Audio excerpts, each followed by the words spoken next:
Since Erik ten Hag left Ajax, things have gone downhill. And other clubs in the Netherlands have been winning the leagues and cups. So this is where I come in, because I'm going to take over as Ajax manager and use my youth to gold philosophy. A philosophy that means we can only sign players under the age of 20. And from season 2, we can't use any players 30 years of age or over, which in the current side would mean we can't use 6 players by season 2 because they will or be about to turn 30 and over. And this is an Ajax side who finished down in 5th place this season, remember, with a club that staff-wise has only myself and one chief doctor. But I'm confident despite all of these problems that Ajax currently have that we can achieve dominance again in the Eredivisie. Because we had 3 challenges, starting off with winning 3 Eredivises in a row, with the second challenge to be domestic double winners, which means winning the league and cup in one season. Topped off with the ultimate goal and the final challenge of winning the Champions League. Something Ajax hasn't done since 1995. So lock yourself in for a journey. Smash the subscribe button now because Omega Luke,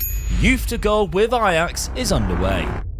So I guess we gotta start by bringing in the staff around me because this certainly can't be done as a one-man army. But obviously the main staff I need is decent scouts because these guys are the ones to find me the best players under 20 years old on the planet to sign for my Ajax side. Although I already knew who my first signing would be. Rooney Bargi from FC Copenhagen, an attacking midfielder who could turn world class for us. And within days we managed to pick up our guy. And I know you guys will be screaming at me to use the Ajax Youth Academy, and don't panic, I've got my eyes and ears on current future academy prospects, as well as some of the best youngsters already in the Ajax team. We had a bid come in for our goalkeeper Ruli, who is one of the players over 30, who eventually we need to get rid of, so I just accepted it now. And I went out and I bought the best young goalkeeper that I could find with the money in Dennis Seaman for 7.5 million. Development is important, and so is first team football for players like Sky Fink, which is why I've loaned him out as one of our best prospects for that first team football. And with all of my scouts in, I spent the time setting them up perfectly for Youth to Gold. I have one scout looking in about 2 to 4 different countries nearby,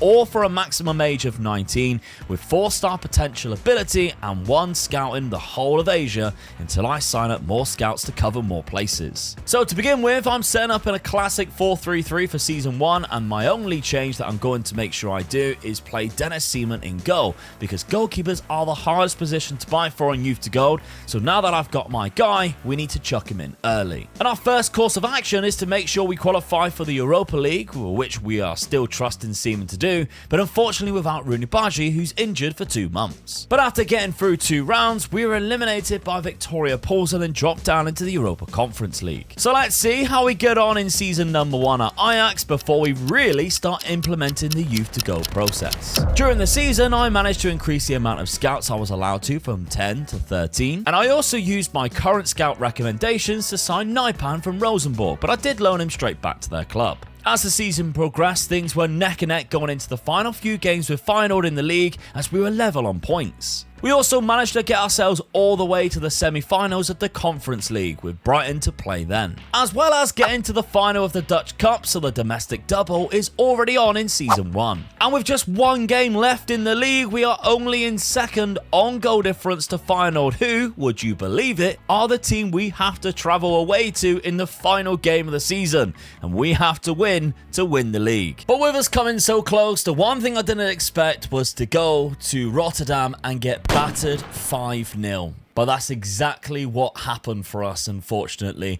Feyenoord clearly deserved to win the Eredivisie this season after absolutely destroying us in that final game. They come away as champions, but of course, there was 2 other competitions that we could potentially win. However, in the Europa Conference League, Brighton defeated us across 2 legs 2-1, and they went on to face Cologne in the final and lost against them 3-1. But it's the Dutch Cup that I'm most annoyed with. We faced Feyenoord once again, and it was at Rotterdam, and we lost on penalties 3-4. They only missed 1 through David Hanko, but Burgess and Wijndal both missed because Justin Bijlo had an unbelievable penalty shootout. And yeah, we've lost to Feyenoord in both the Cup and the League on the final day. and we go away from this season trophyless, while Feyenoord seem to have had an unbelievable time. In terms of team performance, Brian Brobby actually had a really good season, 35 goals in 55 games. Kenneth Taylor as well, a youth academy prospect from Ajax, got 16 and 17, so it was all good there. Burgess obviously did quite well, but he's 33 from season 2. We're not allowed to use him anymore. And there's a lot of players just like that. Jordan Henderson has played his last game for Ajax, as has Van den Boomen and Chuba Akpom. I'm going to have to get rid of both of those players as well, because they'll be turning 30 in season 2, and we cannot risk it. We are no longer allowed to use players 30 years or above. That's the rules of Youth to Go. So we've now got to rely on our scouting system and find the players that our scouts have been looking at from just the ages of 19 and below, and see if we can bring in somebody good. We kick off the summer transfer action, signing Jevon Simmons from rivals PSV on a free transfer. Might not ever start, but with the Youth to Gold, you also have to seek out players to sell for profit. We also had a bid for Bergwijn, who was transfer listed by request after he wanted to move to a bigger club, and that's fine by me, pal. I shall accept, and we shall not see you later. And there wasn't many options to replace him that are under 20 years old, but Joe Rego is certainly up there as one of the best. With certain players now being too old to use and over 30, we need to sign a new centre midfielder, and my scouts really rate Joe Bellingham, and he has an £18 million release clause that I'm very happy to activate. And as I say, players like Henderson is over 30, and the rules of Youth to Gold is that we can no longer use players over 30, so we've accepted a bid for him, and Joe Bellingham is needed because, as you can see, Henderson played 32 league games last year. But Jordan Henderson rejects the move back to Saudi. Clearly, he doesn't want the money, but his replacement Bellingham is joining either way. But in terms of other midfield options, we've brought up Silvano Voss up to the first team to see how he develops across the season. I might have to lock in Joe Rego, who signed before his 20th birthday, by the way. That also still counts, and it's a position that we need to make sure he gets as much game time in as possible for the long run. And of course, now we're in season 2, we can no longer play players 30 or above, and if you have a look at the first team, I have gotten rid of every single player who is anywhere close to 30 above. Our highest aged player is George Sanchez on 27. Where's Jordan Henderson, you ask? I've stuck him in the B team because literally nobody will actually buy him, even for £2 million. We started this season way better than we ended the last, beating Feyenoord 4-1 in the Super Cup. And we then battered them in an early league clash 3-1 away from home. So with a perfect start to our league campaign in season number 2, this could be the first Eredivisie win we pick up to get our 3 in a row. Well, with the football we've been playing, you'd like to think that we do it this season after getting so close in the last. Now, we kind of know that winning the Champions League is our ultimate goal, but we put in a good account for ourselves here. We beat the likes of AC Milan and Bayern Munich in the league phase, going through in 9th place, only losing to Bayer Leverkusen and Liverpool, missing out on those top spots and drawing to Monaco. But then we went into the knockout playoff round, and that's unfortunately where our season ended in the Champions League, because we come up against Barcelona and they knocked us out 4-2. But I can't believe how close we have come yet again from winning the Eredivisie. Just 1 point. We even lost the least amount in the league. We only lost 3, but unfortunately we drew 6, and Feyenoord are champions yet again. We feel kind of hard done by, but we did get revenge, because we went and won the Dutch Cup. We didn't face Feyenoord in the final, but at least we got our hands on a trophy. We knocked out PSV Eindhoven in the semi-final. Quarter-final is NEC, and that is where PSV actually knocked out Feyenoord in that run. So we got through to the final, beat FC 20. It's our first trophy, big trophy, as the Ajax manager, using the Youth to Gold system, but no challenges ticked off because there was no domestic treble, unfortunately, thanks to Feyenoord winning the league. And at the end of the season as well, we had a great run. It was this go-ahead Eagles game down here, which is probably the game you look at and go, that's probably going to cost us the league title there. Outside of that, we had a great campaign. Goals-wise, 32 again for Brian Brobby, but Kenneth Taylor with 21 and 13. That is unbelievable.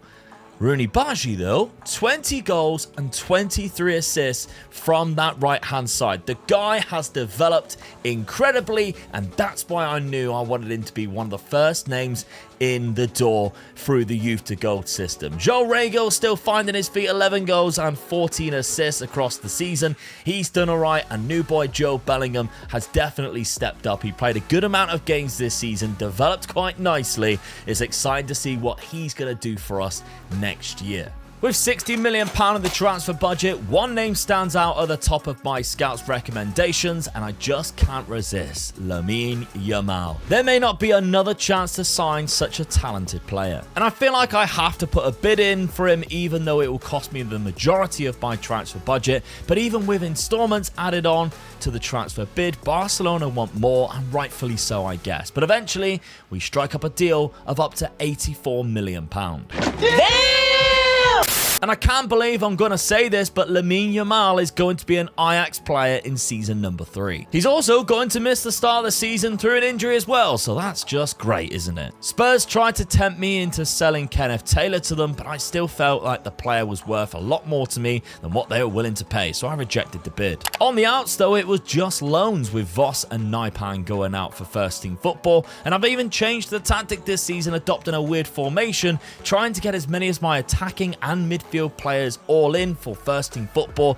But I know how bad we've been hit with injuries, as our front line have all been hit and decimated at the start of the season. And that's definitely cost us as well at the start, because we lost the Super Cup to Feyenoord and also lost a league game to PSV Eindhoven. But let's just hope that when the link-up of Joe Rego, Rooney Bargi and Lamine Yamal can happen, we will start to see way better results. Because we need to start winning league titles soon so that we can kick on and get 3 in a row. Now, if you're thinking this is deja vu, it isn't. We once again finished in 9th place in the Champions League, losing 3 games. This time we lost to Bayern Munich 3-0, but we won 5, picking up some big wins as well, putting us into the knockout playoff round, where again we lost, this time to Fenerbahce 6-2. However, I am absolutely heartbroken at the loss to Feyenoord in the cup final. 2-1 they beat us, with Alexander Mitrovic scoring both goals and a winner in the 85th minute.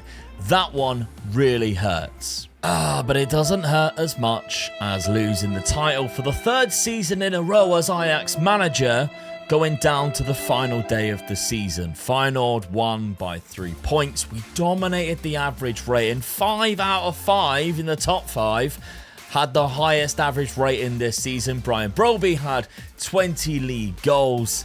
But Justin Bijlo seemed to keep a lot of clean sheets, and they did not concede many goals at all. And unfortunately, there was a loss towards the end of the season against NEC and a draw to Feyenoord, which was our chance to potentially cause an upset. And it's another league title lost to Feyenoord. But anyway, next season we got £37 million, and I have been working quite hard during the January. I have found a couple of absolutely quality players to come in on free transfers before we had any type of budget. Samuel Ansong comes in, and look at that for a talent already from the Right to Dream Academy in Ghana. We've got a free transfer here in Mr. Randa. I mean, I just found him because I typed in of attributes of 16, finishing and composure. I found him just because of that, really. At 17, he joins in December, so we've got a while to wait for that. And Junior Tanaka is another player who joins for such a limited budget of just 111k. He joins us from Japan, mainly because of how good those mentals are. So we've got some great players coming in, but the players that performed for us this season, Brian Broby with 28 league goals, or 28 goals across the season, was our top scorer, but the players behind him are the ones that really put the work in. Joe Rego with 16 goals and 13 assists, Rooney Bargi with 16 and 9, Lamine Yamal 14 and 14, and already we're starting to see some progression, especially from Lamine Yamal. Rooney Bargi there is also wanted, and he's developed quite nicely now at 21. Joe Rego, we need to keep ticking along, and we know he can get there as one of the best players. Joe Bellingham had a fantastic season yet again at the heart of our midfield. Kenneth Taylor seems to be our best player though every single time. He picked up an injury at the end of the season there, a bit of a broken foot. I would be willing to sell Kenneth Taylor if the bid of around £90 million come in, but with the age of only being 25 and a player from Ajax's youth academy, there's no rush right now. Usually I like to sell the players when they get towards that 28 mark. We've got a few players there which we won't see next season, including George Sanchez and Borna Souza, who will tick over into that 30 years old range. Both players about to turn 30 left the club right away in the summer as per the youth to go rules. And even Jordan Henderson left, going back to Saudi Arabia on $6 grand a week. Transfers in is where I think stage 3 of youth to gold has started to happen, where we begin to sign a lot of young, cheap players for the future, now that we have 11 of 15 of already good youthful talents in the first team. That's not to say we won't be seeing some of these pop up with some minutes soon though. Tactically though, we've had to play around a bit because we started off quite bad at the start of the season. I'll show you that in a second. And I really feel like we only had one striker, which was obviously Brobby. We've got a couple of players who can play there, but I've yet to find a good striker from the youth to gold system to bring in, to challenge him, and maybe even take over from him. So I'm actually going to try strikerless. Now, we're going to lock in Joe Bellingham, and we're also going to lock in Manswerk into that right back role, because he's actually could be a really good right back. I think I played him there a few times last season, and he picked up an accomplished role there. And if you look at his attributes, a really good right back. And we're actually struggling to find another right back right now, so it might be a good idea to do so. But if I did pick, without restriction, our best 11, you can see that does change. Joe Bellingham does stay there, but a lot of the time, but at the start of the season, he wasn't going in there. But what I am really impressed with is the fact that Ansong is already going straight into the lineup ahead of Joe Rego. And to be honest, I'm not too mad at it. I think he could be a huge talent, and playing him this early might start really well from us. One thing I am a little bit concerned with though is Jurel Hato is not quite developing as much as what I thought. He's now 21 and he doesn't look like he's got much better compared to where we started with. So that might be something to consider. We definitely are struggling for defenders in the youth to gold system. Normally it's the goalkeeper. We've got Dennis Seaman, he's sorted. Midfield and going forward, we're all good. But our back line really needs some young talents to step up in the next couple of years. And as I mentioned, we started the season awfully, losing the first 3 games 2-0, including the Champions League qualifier and a league game. But after switching to the strikerless tactic right here, we began winning games and scoring goals and still qualified for the Champions League, overcoming Lyon and Besiktas. But once again, I'm going to say it, we need to win an Eredivisie soon to start marking off this challenge of 3 Eredivises in a row. This time round in the Champions League, we had a better league phase and finished within the top 8. We lost 1 to Manchester United at Old Trafford. We drew to Manchester City and Getafe, but we did win 5 games, including winning 3-1 at the Bernabeu, which I cannot underestimate. That is some achievement there. Now, we go straight into the round of 16. However, that's where it all came to an end again. Although we won the second leg 2-0, we were 4-0 down against Liverpool and we were chucked out of the Champions League. However, it gets worse for us in the Eredivisie. We don't even finish second, and in fact, we've dropped off massively compared to where Feyenoord finished last season, and maybe the strikerless tactic was not quite a good idea. It did start off well, and don't get me wrong, we did look great in spells, but we drew 8 games, and unfortunately that's because we just could not score enough goals, I guess because we didn't have a striker up there. We did lose 6 as well, and there's some big losses in there, 3-2, 3-2, and a 4-5 against PSV Eindhoven, which is really unfortunate. And Ansong actually had a good season, getting 18 goals. What I am pleased with, though, is the highest average rating is Sivert Manswerk, who is now natural at a right back, and a really good right back. He is 26, though, so he won't be there for too much longer. But how the hell are we staying in a job? Well, that is because we won the Dutch Cup again, 2-1 against RKC. And yes, we're not facing anybody big in the Dutch Cup finals, but we're still managing to win them, and we're still holding on to our job, I think, because of that. And we even knocked out FC Utrecht in the semi-final. Quarter-final was where we knocked out PSV Eindhoven, and even from there, we just looked like the best team in that competition still to go. So that's how we are still managing to keep our job. But I do think the strikerless formation might have to change because we need to do better in the league. And we have got a lot of players coming in, and there's a few strikers on their way as well, including Alessandro Granelli, who's £23 million. He could be a starting player for us next season. Alex Hall is a new goalkeeper coming in that we've got on a free transfer. He looks fantastic from AFC Wimbledon. We got Cody Hayes coming in. He probably won't start, but maybe it's a player that we can look to sell on a free transfer as well. And Scott Cater, who is also a striker from the Ivory Coast. Again, if he had a little bit more pace, he might be fantastic. But he's good at passing, good at technique, good off the ball. He could be a really good shadow striker. We need to look at maybe training him in a different position. But £47 million is a huge budget that we could bring in some more players to add to what we have already got. And Ustan actually joined us in the January. He's another right back just to give us a little bit more depth in there in behind Sivert Mansvert, because we didn't have anybody. So £2.4 million well spent in my opinion. But yeah, I really feel like this needs to change. The style of play was great, and some of the goals we were scoring from the likes of Lamine Yamal, who had a great season, Joe Rego again, who's developed quite well, Rooney Baji has also done well, a lot of time coming off the bench. But look at the development on Anson.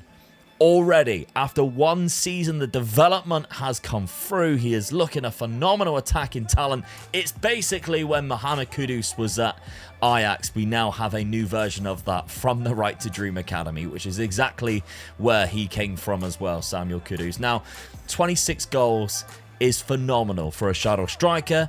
15 from Yamal there with 12 assists. He missed quite a lot of games as well. As you can see, only played 31, but when he was available, he played a lot. Rooney Baji actually played more than what I anticipated. I thought he actually come off the bench a lot. It was only once, but he played 49 times with 13 goals and 17 assists, which is phenomenal again. Mansvert from right back got 13 goals and 16 assists.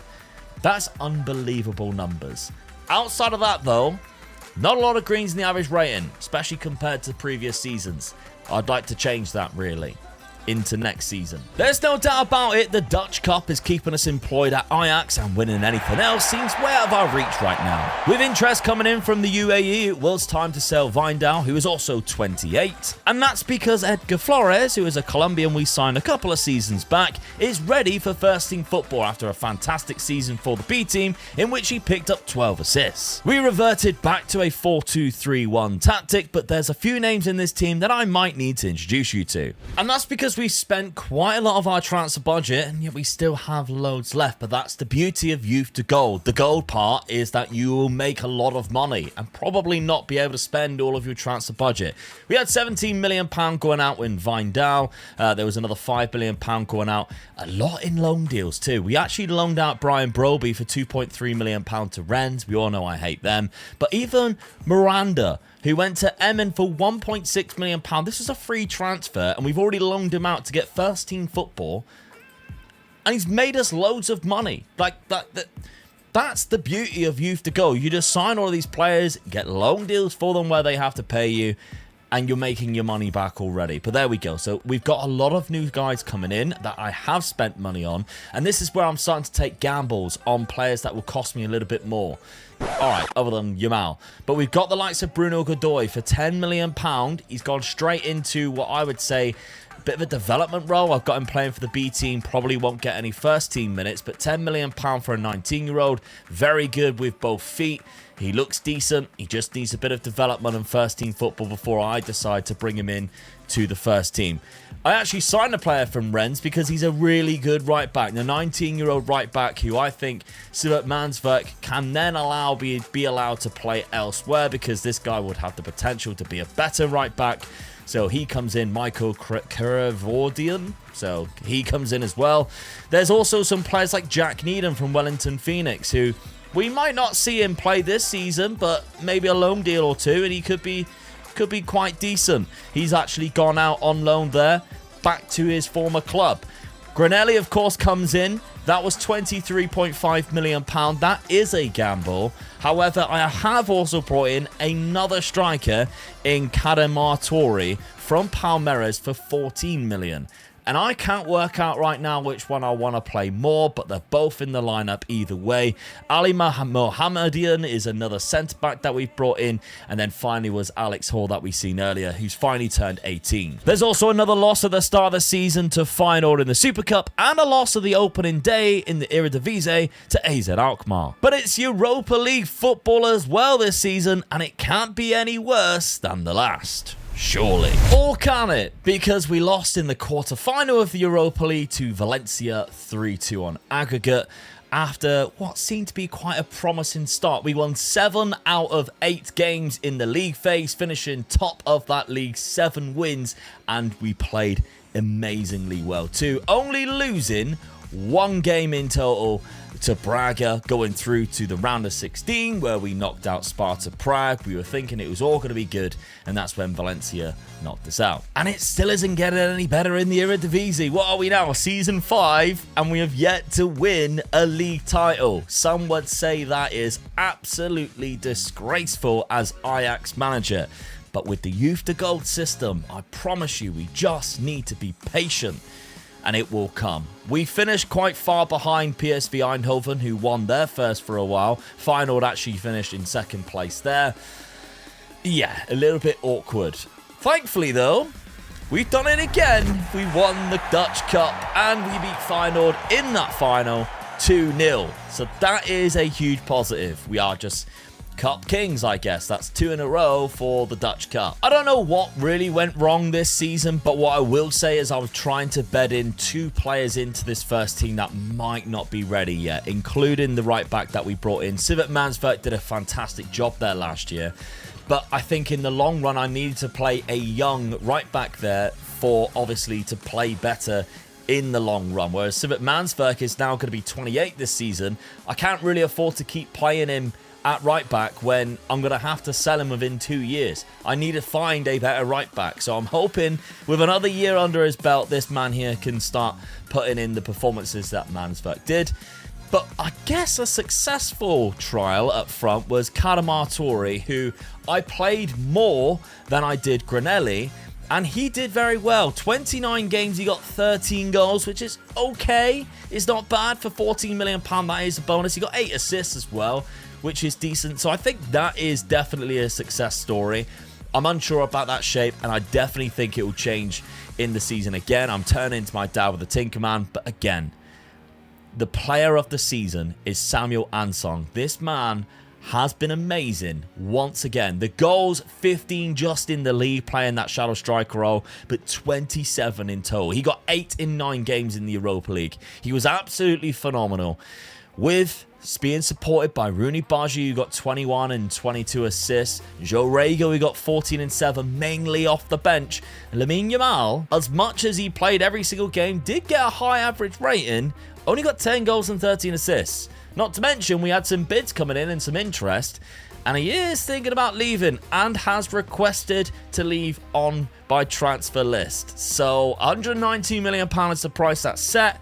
That comes in, that's cool, but I don't think at this point we don't need the money. So we've got £30 million with a really high wage budget. We're not going to be spending that much money again. There's no other Lamine Yamal. I don't really want to spend that much money. I want to grow our own now, and that's the trouble that we have going into season number 6. Although we keep winning the cups, we are still looking for that domestic double. And once one league title comes around, we have got to go for 3 on the bounce. But that's the beauty of Youth to Go. Once they are ready, you start to dominate the league. But keeping players like Yamal around is important because right now we have nobody coming through that is ready to replace him yet. However, with Shatalo now at 29, we have no choice but to sell him, and a big £48 million offer came in that we accepted. So I had to sign a youngster to slot into Shatalo's position, and that was 18-year-old Piccione, who my scouts rated with a very high potential, but he definitely isn't first team ready just yet. However, for £35 million,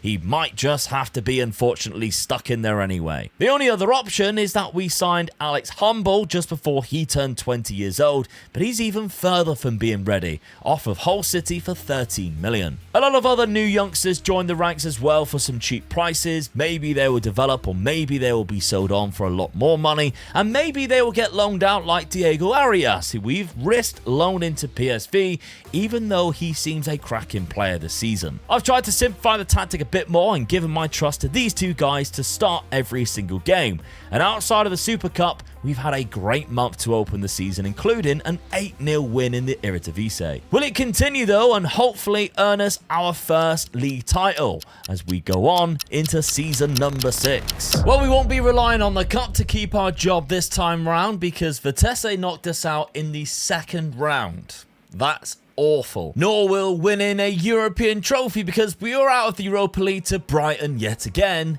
this time in the round of 16. And we had to go through the playoff system. We knocked out Olympiacos, and that's because in the league phase, we lost 1 game to Nice. We drew 3 there and finished in 9th position. This season's not looking good. Thankfully, it is saved because we won the Eredivisie for the first time as Ajax manager, which I can't believe I'm saying that in the 6th season, but you don't watch this because I'm good at the game. We finally won the league and we only finished 3 points above final, so a bit of taste of their own medicine. I guess the surprise package is Sparta Rotterdam actually finishing in 3rd place, but we don't need to worry about that. We're finally champions. We've lifted our first Eredivisie title on 80 points, only losing 4 games, and I'm quite surprised by the average ratings too. Lamine Yamal, Rooney Baji, and Song. Not really that surprised, to be fair, but the goals, where did they come from? We need to have a look at that. Lamine Yamal, incredible. It's stupid to say, but he still wants it. He's 22. Rooney Baji's done really well. Look at those attributes. Really good now. He's 24 already. And Son is 21, and look how bloody good he still is. And he is turning into a quality player for us. Dennis Seaman, though, had the most clean sheets, and I think that's the reason why we won the league. His development has been very crucial to our success, I believe. But let's have a look more at the goals, because the highest goal scorer this season wasn't even at our club. It was at PSV in Diego Arias, and he has grown. I picked the wrong player when I was deciding to keep around Cadamartori, who scored 17 but didn't have a very good average rating. Now played in almost every game, and he just hasn't really done it yet. Whereas Diego Arias, in a weaker side, has produced the goods and he's developed quite well. I mean, pace-wise, he's fantastic. Maybe we need to give Diego Arias a run in our team next season because we can't rely on Ansong to keep scoring all of our goals. The likes of Kenneth Taylor, though, could be his last season, as well as Mansvik. They're both 28 now, in the prime time to sell them if you go and buy youth to gold. As soon as they get to 28, that's when I'm looking to get rid of them. Don't really want to play a 29 going into the season because you definitely have to get rid of them, and then you're struggling in that final season that they have to play. So there's 4 players right there that we need to be offloading this summer. But coming in, we've got £40 million in our transfer budget.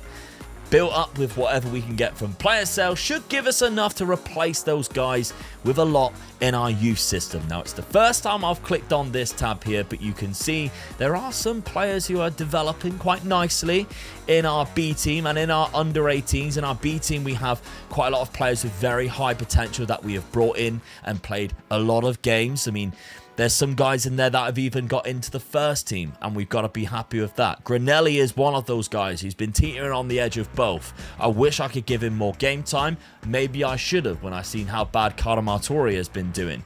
But still, there we go. He has been getting some game time. And in the under 18s, again, there's some players in there that have just been scoring a lot of goals, either on loan or in the B team, and growing quite nicely. So there is players ready to step up.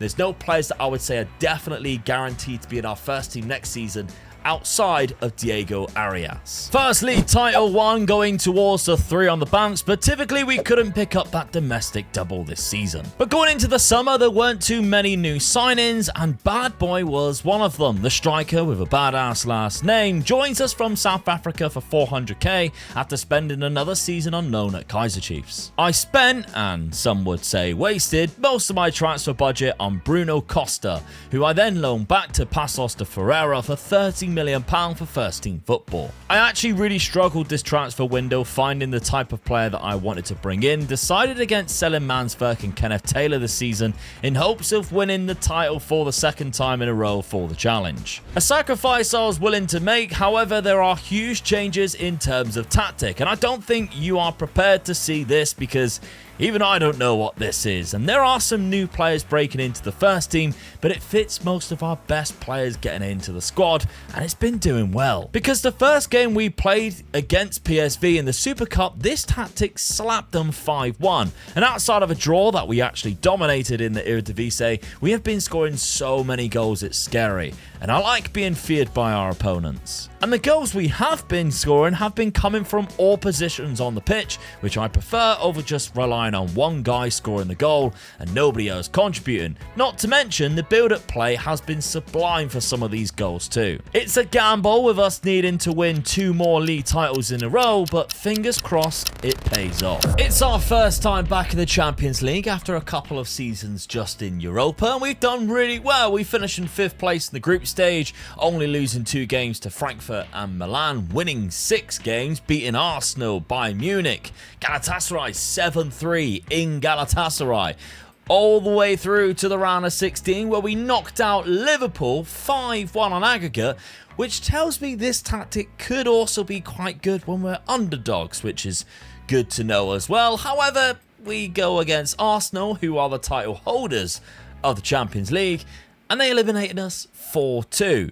And they have still gone on to play in the final against Real Madrid to retain that Champions League. This summer window was open and we finally sold Taylor to Saudi Arabia, unfortunately for less than I'd hoped, getting £20 million for him. However, the big bucks came when we sold Sivert Mansverk to Al Ahly as midfielder, who we trained also at right back, went for £66 million. Silvano Voss also left the club to go to Spurs for £44 million, another good deal I felt at 26. But I've been very disappointed with Uriel Hato's development, and I've sold him now for just £13 million. With our new formation scrapping fullbacks, we also sold our French one to Arsenal and still managed to gain a profit, as well as Sky Vink, who never quite made it to the first team player that we hoped, to PSV. And with that extra cash, we accumulated a good £200 million extra on top of our already good transfer budget, which we never really will fully spend now, but we did manage to bring in a lot of players our scouts found this summer, and some targets I've been trying to bring in since they first appeared, and only now are they willing to move. Some future first team players in this list for sure that we've just signed. Attacking wise, we are pretty set and I feel comfortable with the players and replacements that we have for them on the bench. However, the defence is still developing and I don't think we have a player with the same calibre as Shatalo who we had to sell last season. Is it enough to win the last of the 3 Eredivises in a row this season though? Given that the start of the season has gone this great, we might even target the domestic double as well. We just need our attacking boys to dominate on the pitch and not rely too much on our weak defence. Well, we definitely won't be winning the domestic double because NEC knocked us out on penalties in just the 3rd round, so that is a disappointment. In the Champions League, it started off really well for us. We only lost 1 game to Real Madrid away from home. We drew 2 and we won 5. And again, despite us having this really attacking tactic, we beat the likes of Barcelona. We stuffed Leipzig 5-1 in Germany. We look really strong. That obviously puts us into the round of 16. And we lost to Porto. But then I thought, well, we can't be too harsh on Porto because they've made the final this year. They might not win it, but they've made the final against Real Madrid. They even knocked out Lille in the semi-final. Quarter-final, they knocked out Arsenal, who are the winners of last season and the season before that. So maybe I was a bit too harsh on Porto. But did we win those 3 Eredivises in a row? We need to retain the title. Not only did we win it, we done it unbeaten. 0 losses across 34 games in the Eredivisie. We are invincibles in the Netherlands. Complete domination. NEC, by the way, don't understand how they've all of a sudden become a major factor in this. They finished on the 68 points, the same as Feyenoord. So I don't feel too bad now getting knocked out on penalties by them, because that means domestically we didn't technically lose within 90 minutes. That is an unbelievable season. We only drew 4 games as well, and to be honest, you look at those games that we did draw, we should be winning them. 30 wins in total, some big wins in there as well, 8-1, 5-1, and Anson got 29 goals. That is mental.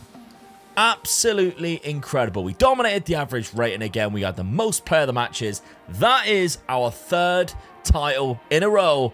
And one of the challenges ticked off. Okay, let's have a look at some of the goals and development-wise then. Obviously, Ansong, 35 goals, 18 assists is unreal. But Lamine Yamal also has 20 and 21. He's now 24. He's actually signed a new contract with us as well recently, which is great. Joe Rego had another good season. Edgar Flores, who is a left midfielder slash left back, has been doing really well for us. 15 goals and 12 assists from that left midfield spot. It's not bad at all. Rooney Bargi, I actually feel kind of bad for. He's dropped off a little bit in terms of performance-wise. He had a big injury, I think it was the season before this one, and he hasn't exactly been able to be starting as many games. He is wanted. It might be time to cash in on Rooney Bargi. It might not. We'll have to see. We've got some players that have gone out on loan and started developing quite nicely, including this 21-year-old Rodrigo Miguel. This man, though, is a new signing, and I am liking what I'm seeing so far. Jaime Ruderson, who looks pretty good with 20 flair, some really good mental attributes, and he's a 19-year-old centre midfielder. I wish he had better aggression. That's the only thing I wish he had at this point, but not to say that will develop a little bit more, get into the double figures, hopefully. He looks like a talent. He's been playing for the young Ajax. We got him on a free transfer, in fact. 5 goals and 1 assist in 14 games for a centre mid is unbelievable. I'm really hoping that we can keep developing him and he turns out to be something beautiful, because that is impressive already. 13 assists from Bruno Godoy is also really good. That CDM that we've been sort of bedding into the team recently. Ricardo Picconi, who obviously replaced Shatalo, we were right to sign him. That was a good move, because thank you very much to our scouts. That was absolutely sublime. Naipan's still around. He's still knocking about. Not as amazing as what I've seen him in other saves, but still really good. And the other guy that I've been really trusting is my left-sided centre-back.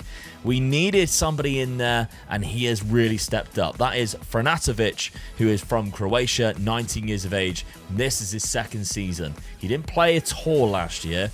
For £10 million, we signed him. We gave him a lot of game times this year, and he's done really well. So I'm happy with that. Well, the Youth to Goal completes the first challenge of winning 3 consecutive league titles. And you can see the Runarsson deal here in January, but again, we aren't spending no money right now and just picking up bargain after bargain after bargain, and prospects that potentially could help us in the long run. We got 2 more coming in soon as well, and over £200 million of the transfer budget that we won't be spending anytime soon. And our development centre is stacked, full of great potential players, and our B team is also stacked with players who could fill in for the first team when needed. And I know this because the B team, by the way, who play in the 2nd division, has been destroying the league every single year, but obviously can't get promoted into our division. These other 2 guys aren't going to play as much as possible this season for their development, but the rest of the team is full of fantastic players now, and players that can also play in multiple positions.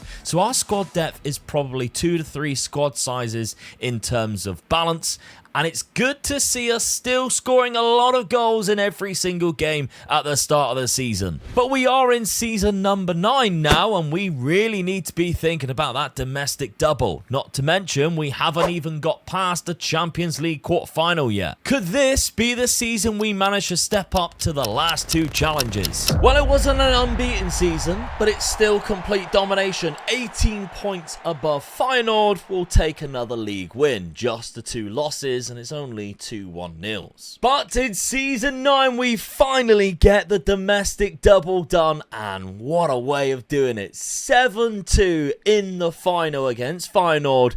This tactic and these players are absolutely cooking. That's challenge number 2 down. Now it's just time for the ultimate goal, winning the Champions League. And we have got all the way to a Champions League final with only Liverpool in our way to lifting the glory. Porto, by the way, won it last year. That is mental. In the league phase, we only finished in 12th place. We didn't exactly do very well there, but that meant we went through to the knockout playoff round. We knocked out FC Copenhagen. Round of 16, we knocked out last season's winners, Porto. We got our revenge, 6-3 on aggregate as well. Quarter final, we knocked out Real Madrid.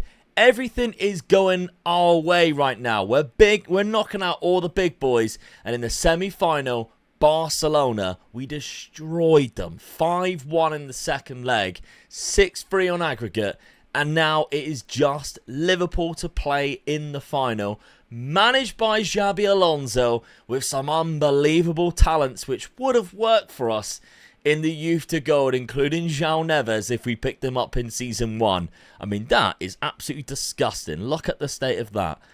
But it's time for the Champions League final and to see if we can lift it in year number 9 of youth to gold. Lineups are in. Liverpool have gone for a 4-3-3. They've got the likes of Kvaratskhelia in there, Szoboszlai, Neves, Oscar Bob. But have they got Ansong? Our star man from Ghana has been playing absolutely insane. Of course, we've got the likes of Lamine Yamal as well. It's Omega Luke versus Xabi Alonso in this Champions League final. Come on, Ajax. We've caught them napping early as well within just a minute. Kalamotori's in. Oh, that should be a goal. Chance wasted. Got another attack down the right, though, and it's Anson. Only 7 minutes in. Back to Yamal. He's got time and space. Oh, Verbruggen.